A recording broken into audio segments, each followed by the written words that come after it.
Bom dia, São Paulo.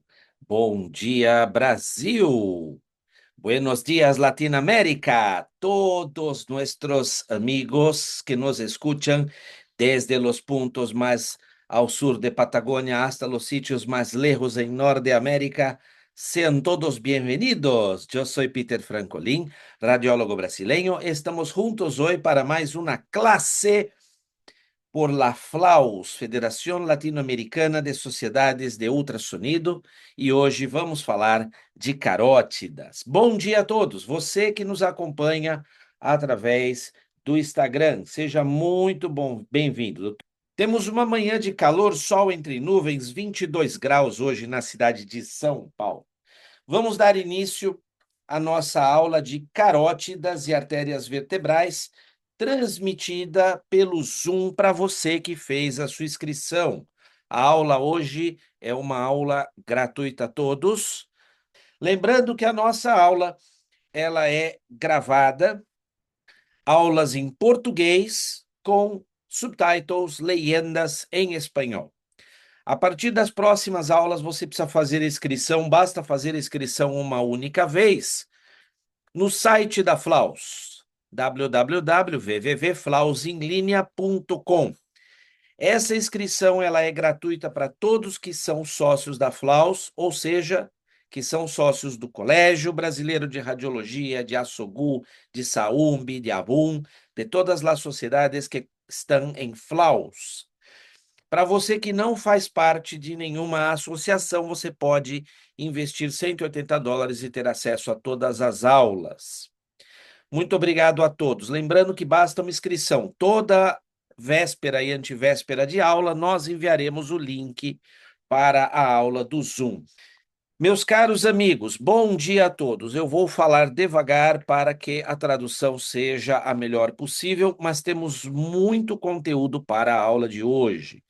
Vamos fazer um apanhado geral sobre carótidas e artérias vertebrais, lembrando que a nossa próxima aula será no dia 12 de abril, então ninguém se desespere com a próxima inscrição, porque vocês vão receber o link no dia 10 de abril. Quem se inscreveu receberá o link no dia 10 de abril. Geralmente, 2 dias antes, o link é enviado por correio eletrônico, por e-mail para vocês. E a próxima aula será de um tema interessante, Doppler da artéria temporal. Muito bem. Quando nós fazemos um Doppler de carótidas e vertebrais, chega para nós outros uma solicitação, um pedido de um Doppler de carótidas e artérias vertebrais. Para que serve esse exame? Como vamos fazer o exame? Como vou documentar o exame? Como eu vou laudar o exame? É isso que eu quero falar um pouco na nossa aula de hoje. Então, nós vamos avaliar basicamente a artéria carótida comum, esquerda e direita, a artéria carótida interna, esquerda e direita, a carótida externa, esquerda e direita, e as artérias vertebrais, esquerda e direita. Outras artérias, como o tronco arterial braquiocefálico e artéria subclávia, são avaliadas em situações específicas, que vamos falar ao longo desta aula. Basicamente, o nosso foco é o bulbo carotídeo, porque na grande maioria dos pacientes, o nosso desejo é estudar a doença aterosclerótica, ou seja, a ateroscleroses. Então, o bulbo carotídeo é o local onde mais frequentemente iremos encontrar as placas. Para os nossos amigos que estão entrando agora no Instagram, acesse através do QR Code que vocês veem na tela do Instagram a página web da Flaus, faça a sua inscrição, a aula hoje é gratuita, é a última aula gratuita desta série, depois é necessário ser associado. Então, o que queremos é estudar o bulbo carotídeo. É claro que em algumas situações a patologia vai estar na carótida comum, em algumas situações a patologia vai se manifestar através da artéria vertebral, como falaremos mais à frente. O transdutor que vamos utilizar é o transdutor de alta frequência linear, e se eu tiver dois transdutores lineares, eu vou usar aquele que tem a frequência mais baixa. Então, geralmente, o transdutor de 7, 9, 11 MHz é ideal. Em algumas situações que eu desejo maior penetração, eu posso utilizar o transdutor convexo. Vamos fazer varreduras em modo P em dois planos para poder exatamente encontrar as placas e estudar o complexo médio intimal. Vamos utilizar o mapeio, o mapeamento colorido, para buscar placas que sejam placas moles, placas com muita gordura, e também para buscar o aliasing, que vai demonstrar as mais altas velocidades, e vamos utilizar o Doppler pulsado para o cálculo destas velocidades. Muito bem.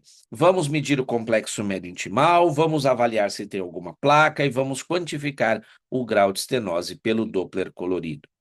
No exame normal, as paredes devem ser regulares, o diâmetro da artéria normal, a luz anecoica, o mapeamento colorido será anatômico, ou seja, parece que eu peguei uma canetinha, um bolígrafo e pintei o interior da artéria, e as velocidades precisam estar dentro de parâmetros normais.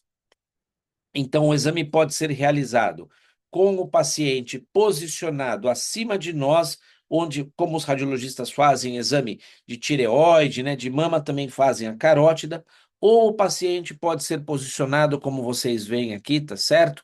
Com a cabeça mais próxima das nossas mãos e os pés mais distantes. As duas maneiras são corretas, esta agrada muito aos cardiologistas. Então, as duas maneiras de examinar são absolutamente corretas.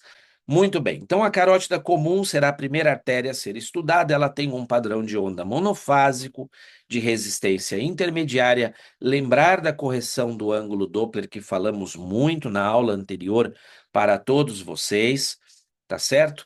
A seguir, vamos estudar a carótida interna, que é a mais importante, porque é ela quem vai levar o sangue para o cérebro. Então, a carótida interna tem um padrão de onda de baixa resistência monofásico, e o mais importante é diferenciar a carótida interna e a carótida externa. Então, a carótida interna ela é maior que a carótida externa e ela é mais lateral. A carótida externa é mais medial e a carótida externa tem ramos.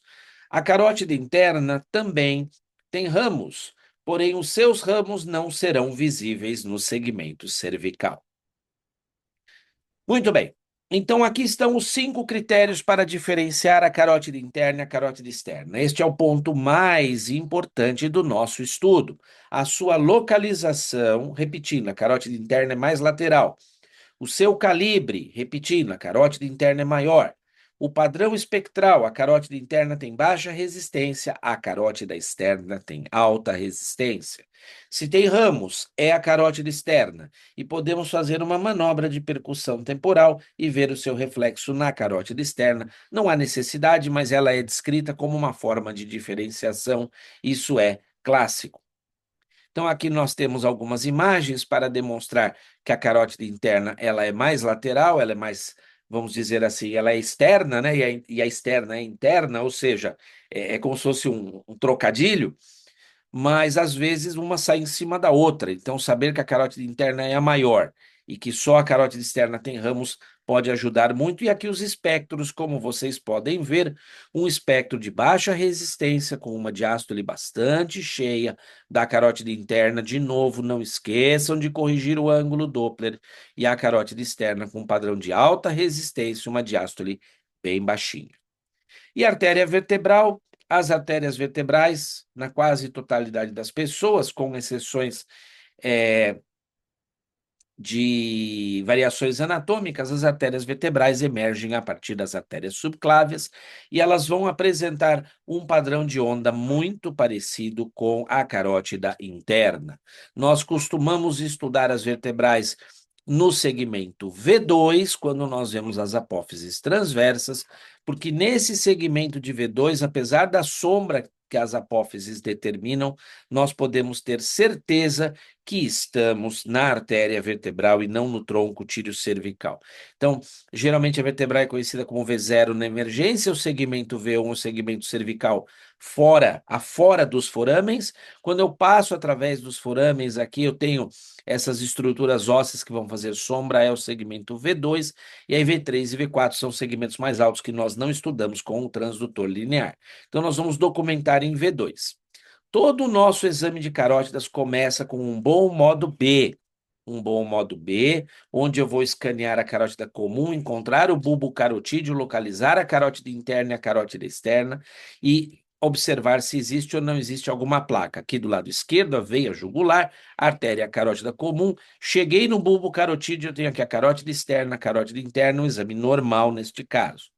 E quando temos um estudo patológico, nós vamos encontrar exatamente isso. Então, numa varredura transversal, eu vou encontrar a presença de placas como estas que os senhores viram, e numa varredura longitudinal, eu vou subindo pela carótida comum até encontrar estas placas aqui. Olha que bonitinho na topografia do bulbo carotídeo.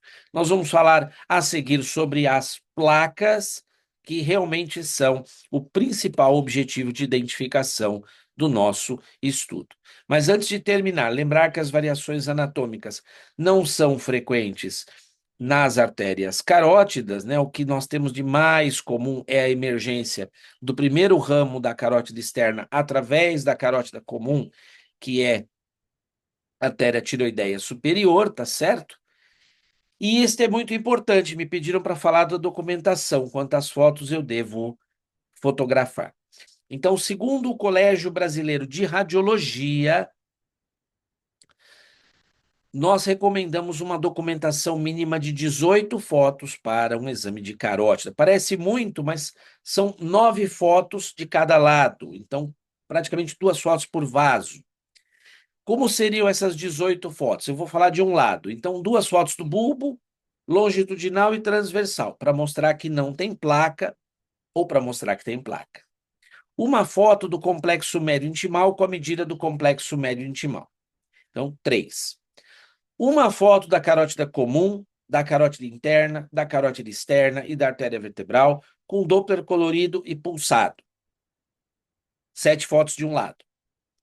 Mais uma foto com o Doppler colorido ou o Doppler de amplitude da carótida comum e do bulbo carotídeo e carótida interna, né, juntas, para mostrar que não tem nenhuma placa mole, nenhuma placa hipoecoide. 9 fotos de um lado, 9 fotos do outro. Você tem uma documentação completa, inquestionável, você viu tudo, você olhou tudo, você não perdeu nenhum diagnóstico. E ah, no nosso relatório, vamos colocar a espessura do complexo médio intimal, vamos dizer se há ou não há placas e vamos dar as características dessas placas, vamos graduar a estenose, que é um dos pontos mais importantes deste exame, vamos falar se há ou não há sinais de roubo de subclávia, e aí, claro, se houver uma limitação técnica, um pescoço curto, um paciente que tem um colar cervical, você coloca a limitação. Lembrar que o exame pode ser utilizado para controle pós-cirúrgico, vou falar no final da aula. Se tiver algum achado adicional relevante, coloca. Se tiver alguma emergência, fale com o médico solicitante. Quando falamos de complexo médio intimal, esse é um assunto muito controverso, mas eu não vou entrar no mérito se é importante ou não, porque para os cardiologistas é muito importante a medida do complexo médio intimal, porque é um marcador de risco. Complexo médio intimal, ou seja, espessamento de parede, está relacionado a maior risco de evento isquêmico coronariano e AVC. Então, para o médico prescritor, é importante o complexo médio intimal. Existem várias meta-análises que dizem que isoladamente não tem valor, porém, se você não entregar a medida do complexo médio intimal, você entrega aos olhos do cliente um exame incompleto. Então, vamos falar como medir o complexo médio intimal. Primeiro, um transdutor linear de alta frequência, frequência harmônica, e eu vou fazer uma varredura longitudinal da carótida comum e do bulbo, sem Doppler colorido. Vou tomar 1 centímetro de distância do bulbo e vou medir a espessura do complexo médio intimal, se possível, utilizando um software. Então, aqui está 1 centímetro de distância do bulbo carotídeo, parede posterior, para não pegar reverberação. E se eu tiver um software, eu vou fazer aqui a medida semi-automatizada ou automatizada com o meu software. E olhem que maravilha! Nós vamos ter aqui uma medida, né? Ele vai fazer uma média, um promédio, que é o que eu vou utilizar. O ideal é de 1 centímetro de varredura. Muito bom, meus amigos, e vamos colocar no nosso relatório, lembrando que não há um valor único de corte, muito se fala de 0,8 milímetros, né? Isso foi um trabalho de alguns autores no início, mas na verdade hoje utilizamos tabelas divisão por sexo e por faixa etária. Então tem o estudo CAPES, tem o estudo MESA, tem o estudo ELSA Brasil, que é para brasileiros, então você acaba tendo aqui a divisão por faixa etária, por sexo, por raça, e com isso você consegue dizer se a parede da carótida está espessada ou não, comparando a medida que você tem com o percentil que o paciente se apresenta. Então, meus amigos, é muito importante colocar no relatório. Eu, na verdade, coloco a medida no relatório e coloco a tabela que eu uso, mas eu dou a liberdade ao meu colega cardiologista utilizar a tabela que ele deseja. Se você deseja alguma tabela, alguma dessas tabelas, eu terei o maior prazer em compartilhar. Você pode me enviar um e-mail, um correio eletrônico esta semana. Eu vou mostrar o meu e-mail no final, peter.francolin@gmail.com, que eu estarei compartilhando com todos vocês essas tabelas, tá certo? Isso tem na internet, isso é domínio público, não tem nenhum segredo, mas a gente vai tentar facilitar a vida de todos vocês. Meus caros amigos que nos escuchan en Instagram, muchas personas de Latinoamérica que me acompañan en Instagram. Somos 5.000 personas en nuestro Instagram, peter.francolin.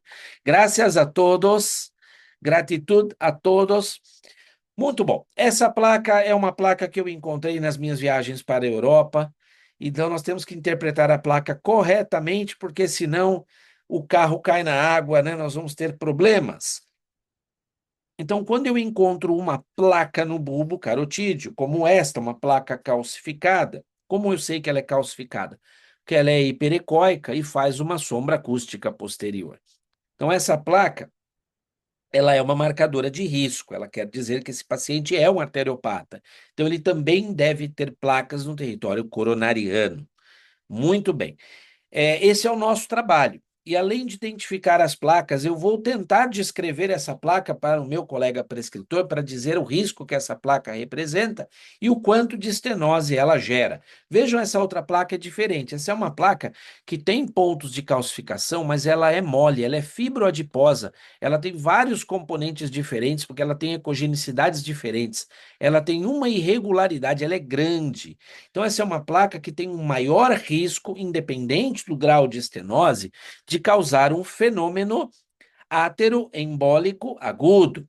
Então, meus amigos, é muito importante descrever a placa, não apenas que ela existe, mas também as suas características, aonde está localizada, onde está ubicada, o seu tamanho, quanto maior a placa, maior o seu risco, a sua ecogenicidade. Placas hiperecóicas são calcificadas, placas hipoecóicas vão conter gordura, vão conter musculatura, vão conter vasos, sangue, fibrose. Se a sua superfície é regular ou irregular, irregularidades podem falar de instabilidade, podem falar de ulceração. Se a textura é homogênea, ou seja, se ela tem um tom de cinza em toda a sua extensão, que fala a favor de um único componente histológico, ou se ela é heterogênea, como a última que eu mostrei, que tem vários componentes histológicos diferentes, e é claro, sem esquecer da graduação de estenoses. Se a placa tiver uma ulceração, se ela tiver uma cratera como essa, também temos que descrever. Sabemos que o Doppler é limitado para isso, mas num caso como esse, não tem outro diagnóstico diferencial, você vê a ulceração. A primeira tentativa, e a mais conhecida até hoje, é a classificação de Gray-Wheeler, de classificar as placas pelo seu risco conforme a sua evolução, do tipo 1 ao tipo 5. Eu trago essa tabela pela sua importância histórica. Para quem conhece essa tabela, ela é muito boa, mas nos dias de hoje, né? Vejam, por exemplo, essa placa. Essa é uma placa do mal, essa é uma placa que realmente essa pessoa precisa ser tratada ontem e não hoje. É uma placa grande, ela causa uma estenose significativa, ela tem uma capa aqui externa muito fina, ela é heterogênea, ela é fibroadiposa e ela tem um centro ecolucente, ela tem uma área aqui muito clara no seu interior. Isso é processo inflamatório, isso é sangue, isso é gordura. Essa placa está pedindo para romper e quando ela rompe, ela causa um AVC agudo. Essa é uma placa tipo 2, é a pior que tem, é a que tem o maior risco. Eu tenho que escrever no meu relatório que essa é uma placa de padrão vulnerável, ela é perigosíssima. Mas nos dias atuais, com essa história de BIRADS, TIRADS, PIRADS, LIRADS, lançaram o Plaque RADS. Ai, Peter, você usa o Plaque RADS? Ainda não. Eu dei uma aula aqui no Brasil sobre Plaque RADS, na verdade, mais de uma aula. E, bom, meus amigos, eu acho que é algo que em breve nós vamos precisar falar, mas ela vai ter que ser adaptada para o ultrassom. Por quê? Leiam esse artigo, é muito interessante, porque é meio complicado, você tem que ter esse fluxograma aqui para você classificar a placa, mas é uma classificação muito inteligente, porque quanto maior o número, maior a vulnerabilidade e o risco dessa placa. E ela põe vários descritores. Então, placas do tipo 1 não tem risco, na verdade não tem placa, o tipo 1 é normal, tipo 2, placa de baixo risco, placa do tipo 3, moderado risco, placa do tipo 4, alto risco de um fenômeno cerebrovascular agudo. Então, nós temos que alertar o nosso médico, isso facilitaria a comunicação, vai facilitar a comunicação entre o profissional da imagem e o clínico. O que passa é que eu acredito que essa classificação vai passar por uma evolução exatamente igual o BIRADS para a mama. Então, o Plaque RADS 1 é um exame normal, onde você não encontra placas.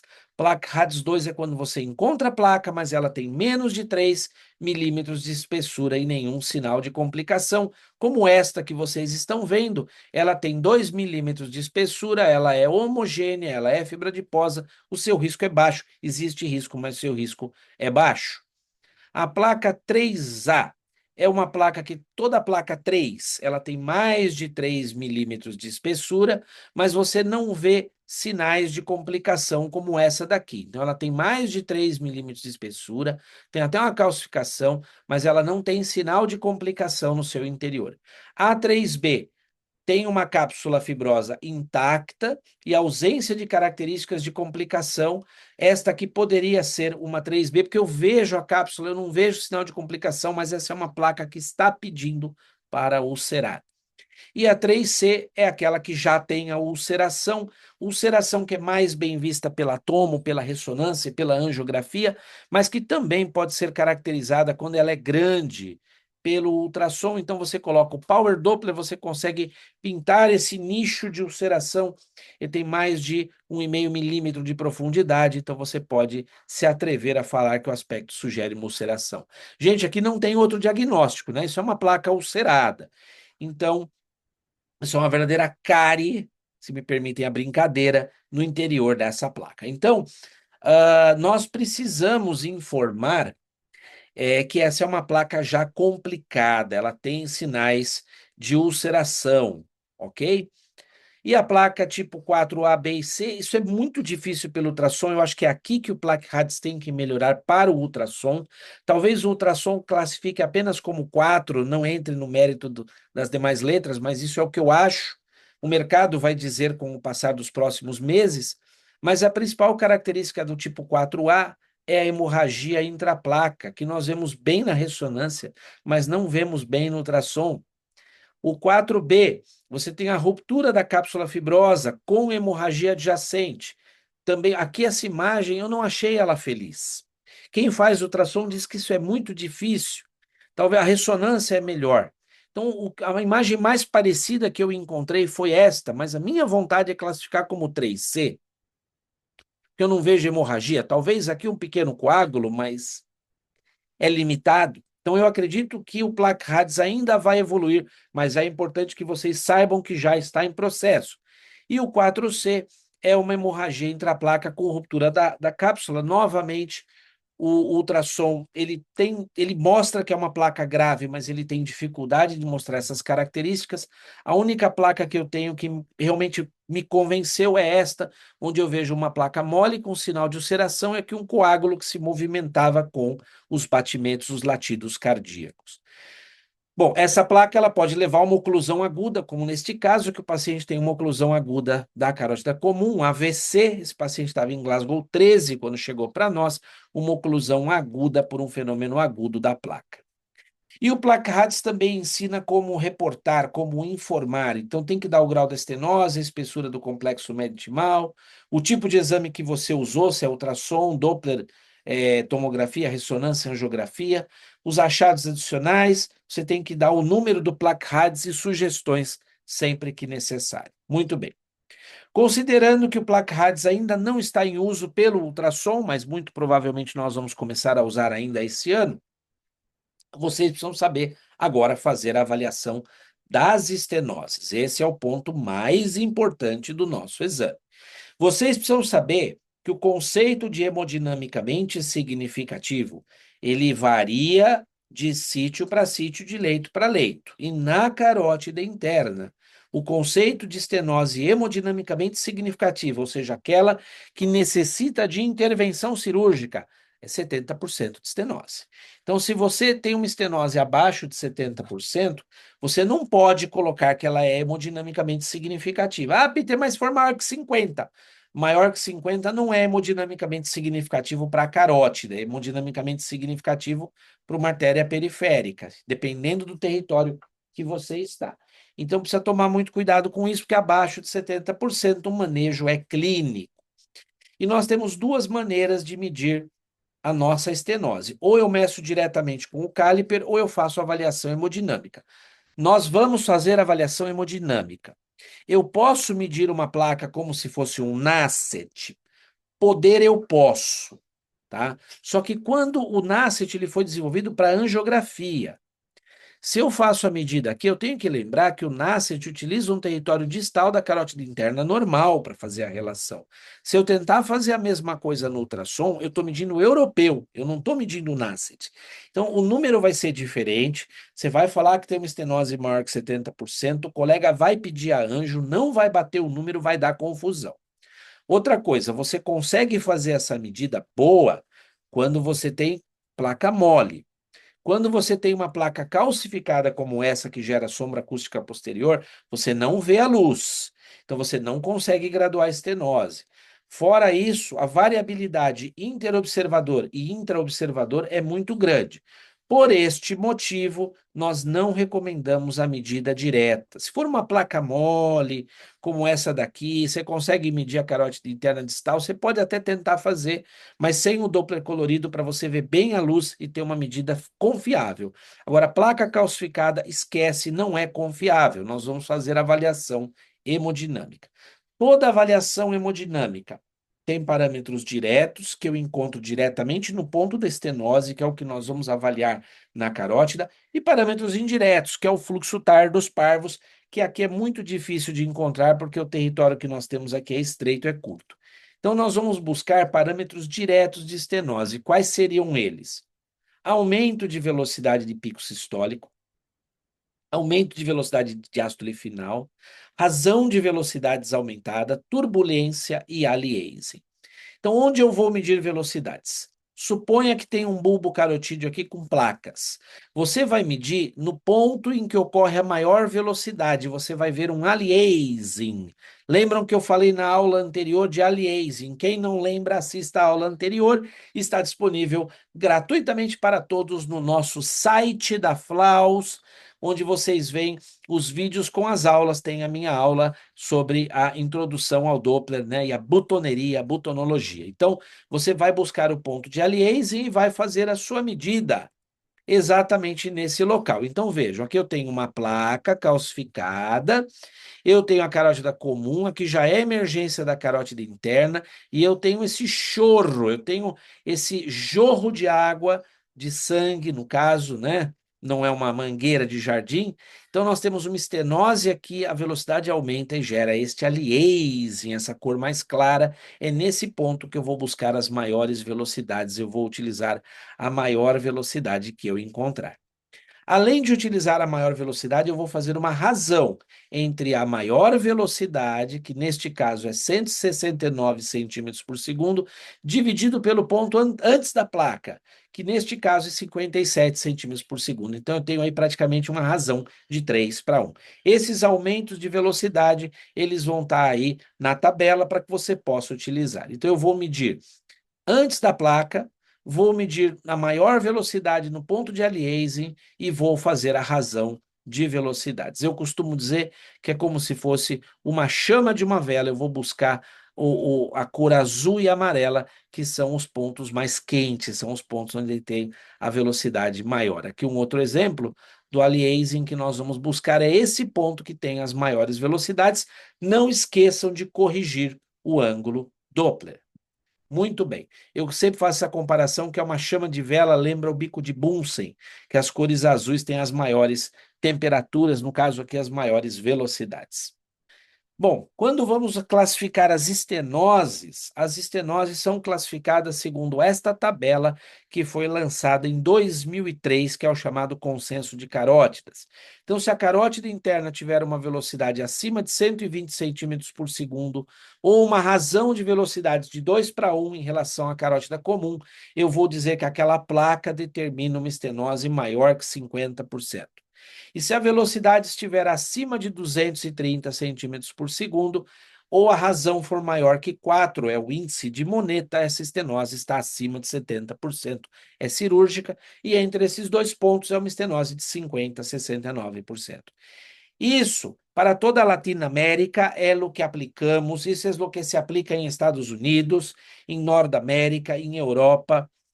Pero, mis amigos de Latinoamérica, de Hispanoamérica, eu tenho que falar que em Brasil há um câmbio que vou mostrar mais adelante. Então, aqui um exemplo de uma estenose menor que 50%, eu tenho uma placa, mas vejam que as velocidades são baixas, 90 centímetros por segundo, não houve mudança, é uma estenose abaixo de 50%. Aqui uma velocidade acima de 125 centímetros por segundo, uma estenose de 50 a 69%, e aqui um paciente com uma grande placa calcificada que gerava uma estenose acima de 400 centímetros por segundo de velocidade, uma razão de velocidades com a carótida comum muito maior do que 4, uma estenose maior que 70%, teoricamente cirúrgica. Muito bem. Na estenose crítica, eu não vou encontrar velocidades aumentadas, eu vou encontrar um estreitamento concêntrico e muito grande da carótida, e nesse ponto de estrangulamento eu não terei mais aumentos de velocidade, porque ele é muito extenso. Então, nós chamamos isso sinal do barbante, o sinal do cordão, ou string sign, como vocês podem ver. Essa é a única situação onde o aspecto visual, o aspecto morfológico, é mais importante que a velocidade. Não importa a velocidade que eu pegue, se eu tiver o string sign, se eu tiver o sinal do cordão, o sinal do barbante, é uma suboclusão. E na oclusão eu não tenho fluxo. Nem no Doppler colorido, nem no Doppler pulsado, nem na aplicação do contraste de microbolhas, como vocês podem ver aqui. Muito bem.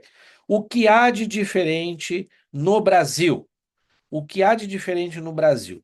De 2015 para cá, e com muito mais força, a partir do ano passado, que essas diretrizes foram publicadas pelas três sociedades, Colégio Brasileiro de Radiologia, Sociedade Brasileira de Angiologia e Cirurgia Vascular e Sociedade Brasileira de Cardiologia, estamos utilizando uma nova tabela. Geralmente o pessoal da radiologia não gosta muito dessa tabela, os cardiologistas amam, e aí quando me perguntam o que eu faço, eu falo, usa essa tabela no Brasil, porque ela é atualmente a tabela oficial. Mas quando o pessoal me fala, pô, mudou, não mudou muita coisa, não. Mudou o ponto de corte só, em vez de 125 centímetros por segundo, nós usamos 140. Vejam que o corte para a cirurgia continua o mesmo, tá certo? E você tem aqui também as razões de velocidade, que são os critérios mais importantes, também não mudou, é 2 e 4.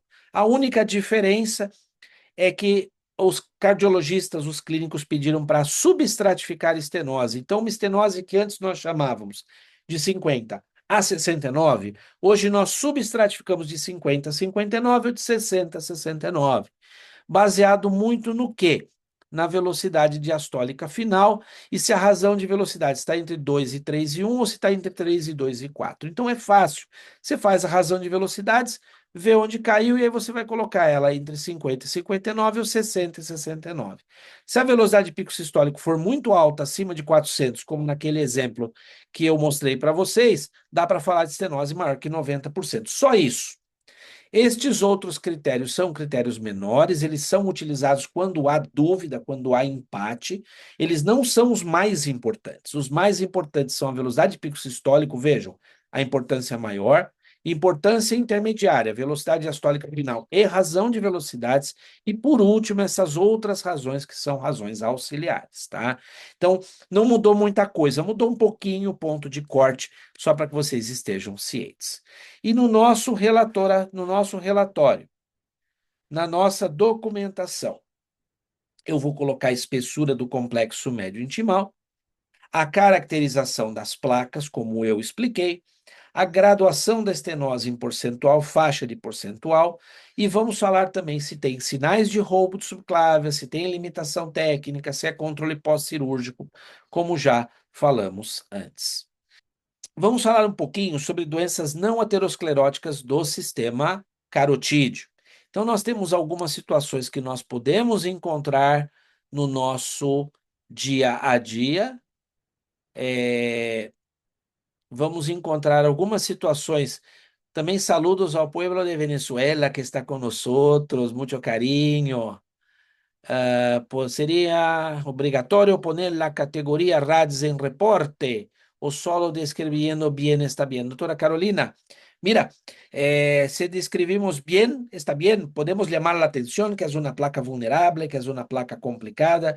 Yo creo que placa RADS, como yo hablé, vai tomar fuerza más adelante, pero hoy ainda no es oficial para ultrasonido, es oficial para tomografía e para angiografia e ressonância, pero está sendo desarrollado. Isso não é oficial, isso é minha impressão, é o que hablamos em Brasil com outros companheiros que trabalham e manejam lo mismo, ok? É uma sugerência. Hay que conhecer, por isso estou trayendo para vocês. Bom, estas tortuosidades que vocês veem são chamadas de acotovelamentos, acodamentos ou kinking. E é importante descrever no relatório, mas mais importante do que descrever é reconhecer para não pensar que é uma estenose, que um outro exemplo de uma tortuosidade, de um acodamento, e aqui um acodamento, uma tortuosidade, um quinquim duplo, onde a artéria vai e volta fazendo um S, parece um pescoço de uma ave, né? Como um flamingo, por exemplo. Então é muito importante que vocês reconheçam esse padrão para não pensarem que há uma estenose nesta região, nestes pontos de aliasing. Aqui um exemplo de uma tortuosidade do tronco arterial braquicefálico e da emergência da carótida comum direita, e aqui a subclávia, onde se vê toda essa pulsatilidade, a paciente tinha uma massa pulsátil aqui à direita, pensaram que era exatamente um aneurisma, e nós vimos, não, é uma tortuosidade, é um quinquim da carótida comum, é uma ectasia do tronco arterial braquicefálico. Então é muito importante que vocês reconheçam esses padrões para não pensar que é um aneurisma. Outra moléstia não aterosclerótica são as arterites. Então, arterites de Takayasu, pacientes que têm lúpus, pacientes que têm BC e outras moléstias que são complexas podem evoluir com espessamento concêntrico e difuso das paredes, principalmente o Takayasu. Nesse caso, não só o espessamento, mas também lâminas de delaminação no interior.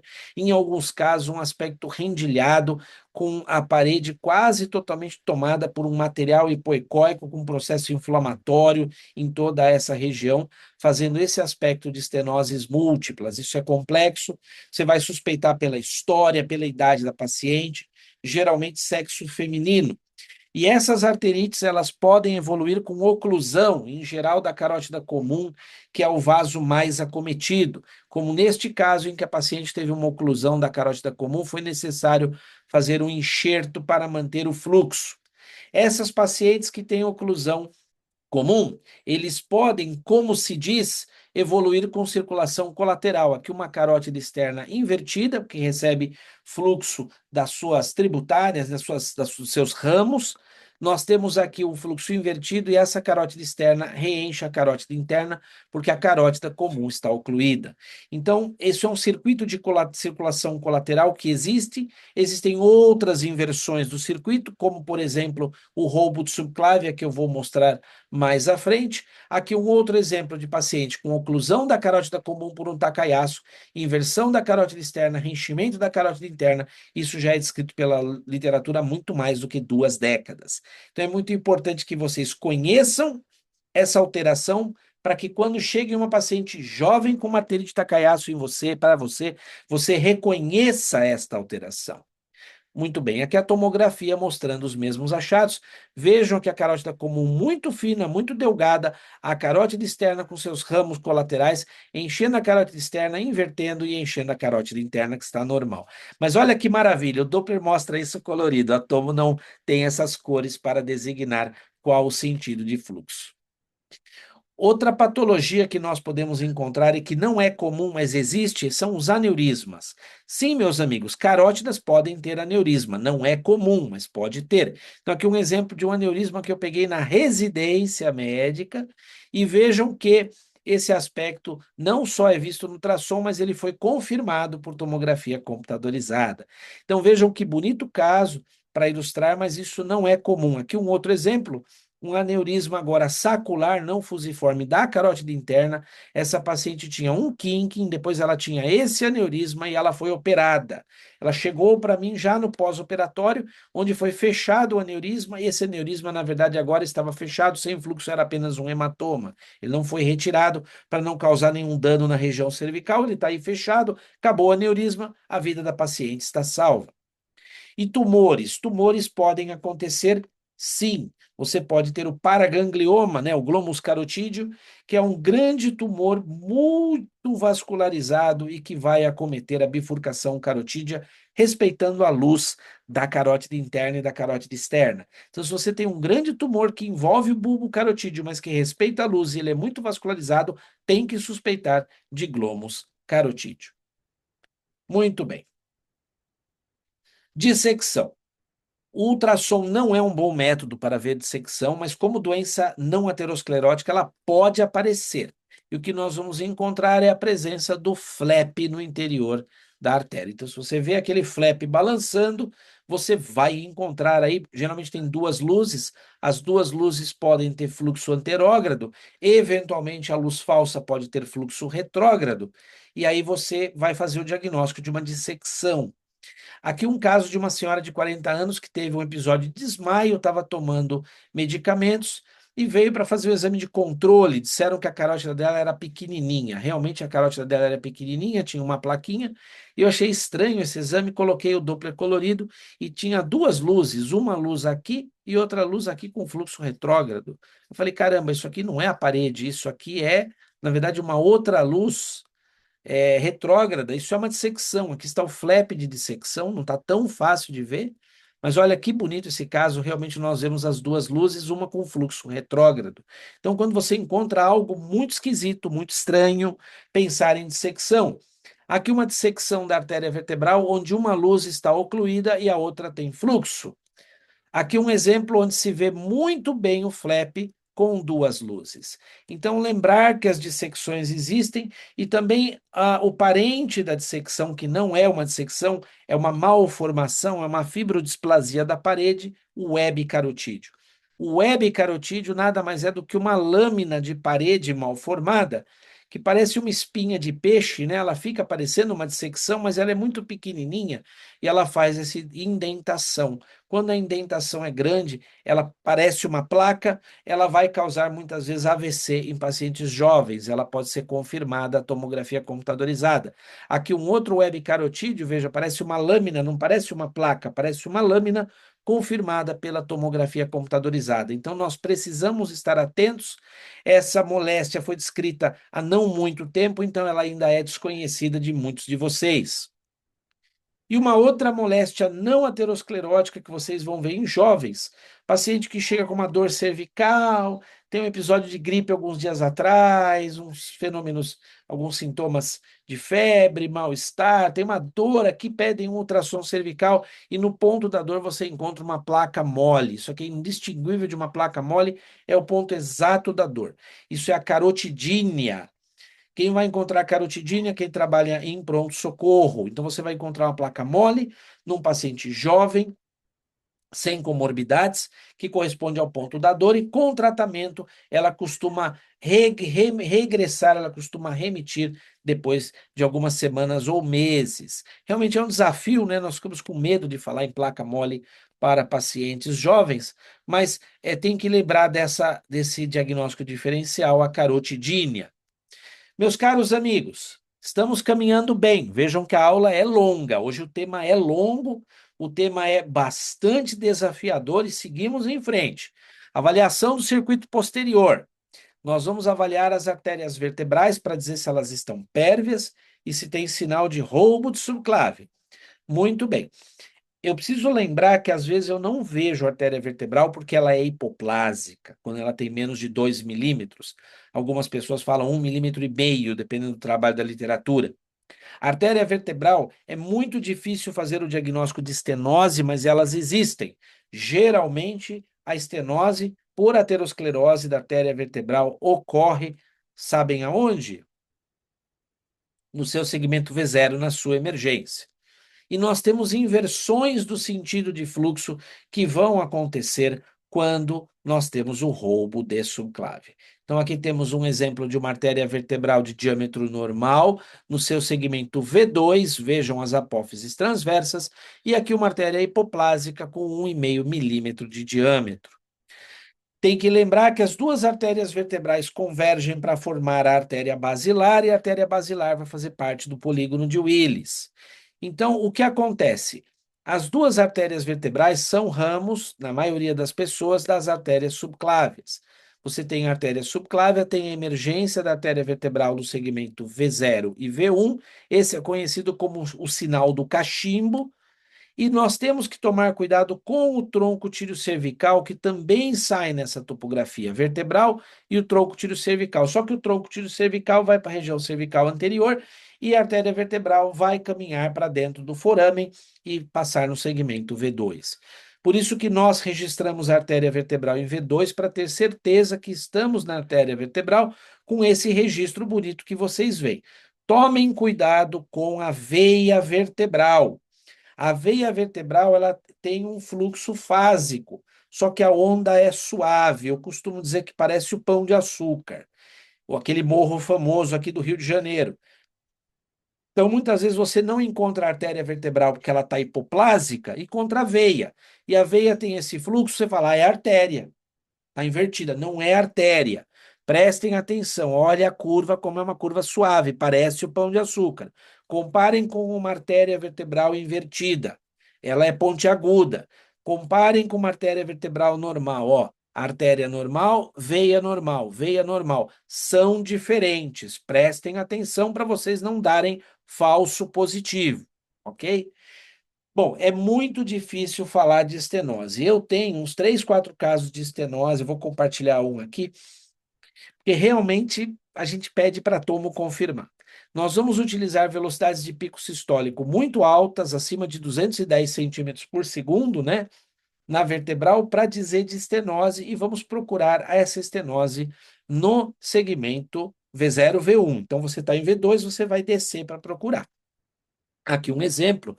Vejam a emergência da artéria vertebral. Esse é um local que nem todos acessam, por isso que o Doppler não é padrão ouro para estudo de vertebral, mas nós vimos um aliasing em uma velocidade de 296 num paciente que já tinha estenose também no bulbo carotídeo. Então aqui nós falamos que tinha uma estenose significativa que foi confirmada pela tomografia. Lembrar que nem todo aumento de velocidade é estenose, ele pode ser compensatório. Isso aqui é um paciente que tinha atacaiaço, tinha suboclusão das carótidas comuns, oclusão da carótida interna direita, tá certo? Então tinha uma carótida interna esquerda ruim, uma direita ocluída, tinha uma vertebral do lado esquerdo invertida, um roubo de subclávia, estava roubando o cérebro, a única artéria que estava boa Era a vertebral direita. Então, a vertebral direita grande, compensatória, uma velocidade alta. Isso é um fluxo compensatório, um hiperfluxo. Tem que ser analisado o conjunto. Era essa artéria que estava mantendo o cérebro da pessoa perfundida e a paciente, uma senhorinha, chegava sempre sorridente, 40 anos de idade, chegava sorridente no hospital para fazer exame de controle uma vez por ano comigo. Ela sabia que o residente ficava louco quando via esse caso, porque não entendia nada. Então, lembrar dessa possibilidade. Isso aparece todo dia? Não. Mas quando aparecer para vocês, eu quero que vocês façam o diagnóstico. E a oclusão não tem fluxo. Você vê a artéria, você vê a veia, não tem fluxo na artéria. Então você pode falar que provavelmente é uma oclusão, deixa a tomografia confirmar. Agora, sem sombra de dúvida, o diagnóstico mais importante é o roubo de subclávia. O roubo de subclávia ele vai ocorrer quando eu tenho inversão do sentido de fluxo da vertebral por uma estenose ou oclusão proximal a ela, geralmente na subclávia, mas pode ser também no tronco arterial braquicefálico. O que acontece? O sangue sobe pelas outras artérias, circula no polígono, desce pela artéria vertebral para reencher essa artéria subclávia para o membro superior não ficar isquêmico. Nós temos 3 etapas da inversão. A primeira, esse dente aqui, que forma essa indentação aqui mesosistólica na artéria vertebral. Esse é o grau 1, né? É o roubo de subclávia que está iniciando a sua instalação. Aqui é o roubo de subclávia intermitente, quando eu já tenho um pouquinho de inversão, faz o sinal do coelho, ó, aparece um coelhinho visto de lado. E o grau 3, quando já está completo, completamente invertida a artéria vertebral. Então, realmente, nós vamos pensar em roubo de subclávia grau 3. Aqui um sinal do coelho para vocês, bonitinho, e aqui na literatura a demonstração para vocês verem que o Dr. Peter não está inventando, né? Esse é o sinal do coelho, em espanhol, sinal do conejo, ok? Então, lembrar de roubo de subclávia grau 2, aqui um grau 2 quase já um grau 3, que foi aqui um grau 3 totalmente invertida a artéria vertebral, tomar cuidado com vermelho e azul para não cometer erros. Então, nesse caso, a artéria vertebral, a artéria subclávia está ocluída. Se você descer com o transdutor na subclávia, você pega a subclávia ocluída, a vertebral chegando com sangue, reenchendo a artéria subclávia para o membro superior. Estes pacientes, em geral, eles vão apresentar assimetria de pulso, assimetria de pressão nos membros superiores. Aqui um exemplo em vídeo que mostra em tempo real a artéria vertebral lhenando, enchendo a artéria subclávia. Então é importante reconhecer isso, porque isso vai passar por vocês. E quando vocês suspeitarem de um tacaiaço, suspeitarem de uma estenose, troquem o transdutor e vão estudar a artéria subclávia. Neste caso aqui, eu peguei uma velocidade de 500 na artéria subclávia. Aqui tinha um aliasing muito grande dessa paciente, tinha roubo de subclávia e ela tinha estenose na artéria subclávia proximal. Nós pudemos avançar no nosso exame e entregar um pouco mais de diagnóstico para o nosso médico. Então, como nós vamos reportar? Nós vamos descrever as artérias vertebrais com trajeto e calibre normal, fluxo preservado anterógrado com velocidades normais e, no caso da patologia, descrever que a direita está normal, por exemplo, a esquerda invertida, tá certo? Inversão parcial, total, compatível com roubo de subclávia. Então, esse é só um exemplo de como nós podemos descrever a patologia. E agora, meus amigos, para encerrar a nossa aula de hoje, eu vou falar um pouquinho de pós-operatório. Vocês não encontram muita coisa sobre pós-operatório de carótidas, né? Para terminar, quando a carótida tem uma estenose acima de 70%, eu tenho várias técnicas cirúrgicas, mas as duas mais utilizadas é a angioplastia, onde eu vou limpar a artéria e colocar um stent, que é um device metálico para manter a artéria aberta, e a cirurgia direta, que é a endarterectomia, onde eu abro a artéria, tiro as placas e fecho a artéria. Cada uma tem as suas vantagens e desvantagens. O que eu quero mostrar para vocês é o aspecto de imagem. Aqui está a imagem de um stent, para quem nunca viu na vida, quando encontrar esse device metálico, isso é um stent. O stent permite a passagem do som, então eu consigo ver cor no seu interior, e as velocidades de pico sistólico são muito parecidas com as velocidades da artéria normal. O stent pode apresentar algumas complicações e a mais temida é a hiperplasia miointimal, que pode levar à estenose ou oclusão desse stent. Então, existe uma hiperplasia da parede aqui, que é reacional e que pode levar a uma estenose ou oclusão desse stent. Quais são os critérios para estenose? Nós não utilizamos as mesmas tabelas que utilizamos para eh, para o leito nativo. Então, aquela tabela que eu mostrei antes, ela é para o leito nativo. O que nós vamos utilizar é esta tabela específica para stent. Vejam que as velocidades são muito mais altas para falar de estenose. A razão de velocidades é um pouquinho mais alta, tá certo? Existem outros trabalhos, como esse aqui, que foi publicado no mesmo ano, mas são sempre velocidades muito altas para você falar de reestenose na presença do stent. Então, vejam este exemplo aqui, um paciente que estava com 54 na região pré-estenótica, observava-se um aliase em uma estenose, a velocidade subiu para 280, muito mais do que 4 vezes, né? Praticamente 5 vezes aqui, 6 vezes, então uma estenose realmente significativa que também se via ao Doppler colorido. Isso é frequente? Graças a Deus não, mas pode acontecer. E o stent também pode ocluir, também não é frequente, graças a Deus, mas acontece. Então, se você vê o stent e não vê fluxo, ele está ocluído. Não é ausência de mapeamento pelo metal. Não, o som passa. Você deveria ver fluxo. Se você não vê fluxo, é porque o stent está ocluído. Muito bem. E no caso da endarterectomia, o paciente vai ter um corte no pescoço, você abre a artéria, tira as placas, fecha a artéria, pode até colocar um PET de pericárdio bovino para não ficar sob tensão, e realmente também vamos trabalhar com velocidades mais altas para dizer que a reestenose é significativa. Velocidades próximas a 300 centímetros por segundo, uma razão de velocidades de 3 para 1. Então vejam aqui esta tabela, que é a tabela na qual me baseei, tá certo? Tem pouca publicação, mas é uma publicação do Abu Rama, que ele é muito respeitado. Então vejam o aspecto de um paciente que foi operado de endarterectomia, parece que rasparam a artéria por dentro, né? Veja, ela está limpa, observa-se aqui um certo espessamento fora, o PET de pericárdio bovino, então esse é o sinal que nós temos uma endarterectomia. Podem ficar zonas de ressalto na anastomose proximal ou distal, em virtude de hiperplasia miointimal e de placas que estão nessa topografia que não foram removidas. Mas, de novo, as velocidades não devem exceder 274 centímetros por segundo. Então, veja aqui uma zona de ressalto. Tem realmente uma área estreitada? Tem. Só que está melhor do que estava antes.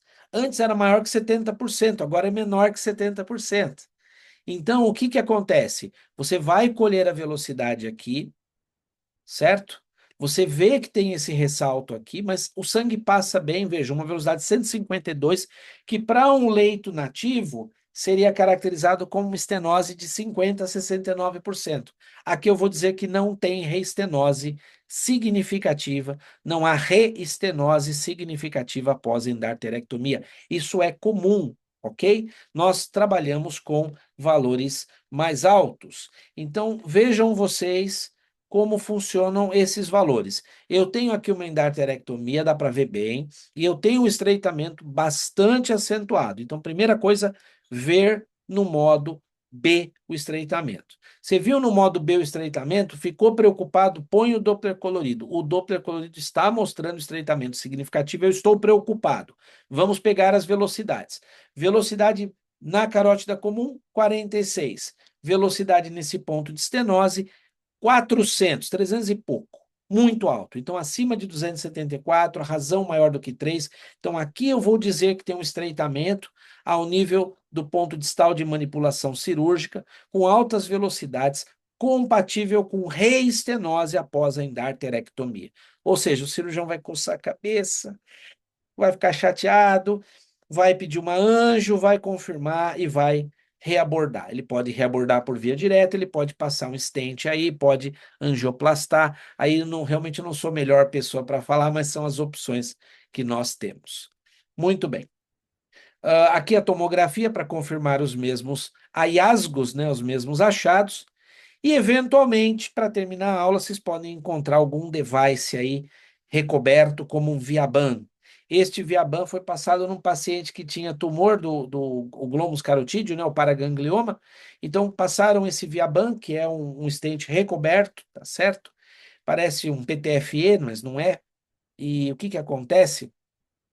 Isso é feito para você realizar o tratamento e ter maior segurança no momento cirúrgico, tá certo? Para não ter nenhum rompimento, nenhum extravasamento de sangue, nenhum sangramento. Então, pode acontecer de encontrar esporadicamente um Viaban em alguma carótida, só para vocês saberem que existe. Eu vi dois, três, poplíteo também vi dois, três, não é comum, mas existe, tá bom? Meus caros amigos, em resumo, o Doppler de carótidas e artérias vertebrais é um excelente método de rastreamento de aterosclerose e quantificação do nível de estenose para dizer se o paciente é candidato à cirurgia, vai para angiotomo, ou se ele vai tomar remedinho em casa. A gente consegue descrever bem as características de placa para indicar o nível de risco de fenômenos ateroembólicos agudos. Conseguimos avaliar o sistema posterior para dizer se há sinais de roubo de subclávia e conseguimos fazer o controle pós-operatório muito bem, sem necessidade de contraste iodado.